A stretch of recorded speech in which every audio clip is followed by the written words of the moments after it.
दिल्ली के high air pollution levels में pregnant ladies कैसे सेफ रहें। Hi friends, I am doctor Kashika Kathoria, gynaecologist and IVF specialist. आज मैं बात करूंगी कि एयर पोल्यूशन लेवल्स का प्रेगनेंसी पे क्या असर हो सकता है और आप इससे कैसे बचें। अगर आप हाई एयर पोल्यूशन को एक्सपोज्ड हैं, जैसे कि दिल्ली में आजकल सिचुएशन है, तो आपकी प्रेगनेंसी पे बुरा असर पड़ सकता है। हाई PM10 लेवल्स के एक्सपोजर से फर्स्ट ट्रिमेस्टर में मिसकैरेजेस का रिस्क बढ़ सकता है। सेकेंड और थर्ड ट्रिमेस्टर में हाई PM2.5 और PM10 लेवल्स के एक्सपोजर से बच्चे का वेट गेन कम हो सकता है, यानी कि small for gestation age baby हो सकते हैं। टाइम से पहले डिलीवरी हो सकती है, यानी कि प्रीटर्म बर्थ का रिस्क बढ़ जाता है।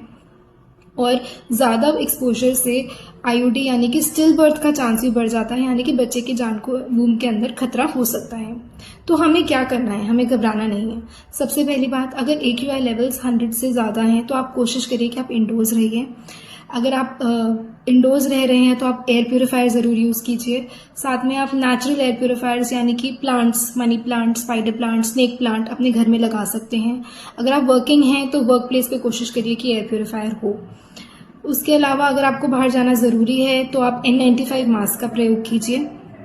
आप अपने डॉक्टर से रेगुलर विजिट्स रखिए ताकि बच्चे की ग्रोथ और वेलबींग दोनों मॉनिटर हो पाए कि बेबी का वेट गेन आइडियली हो रहा है कि नहीं हो रहा है, जिस तरह से होना चाहिए वो हो रहा है कि नहीं। उसके अलावा आप अपनी डाइट हेल्दी और बैलेंस्ड रखिए।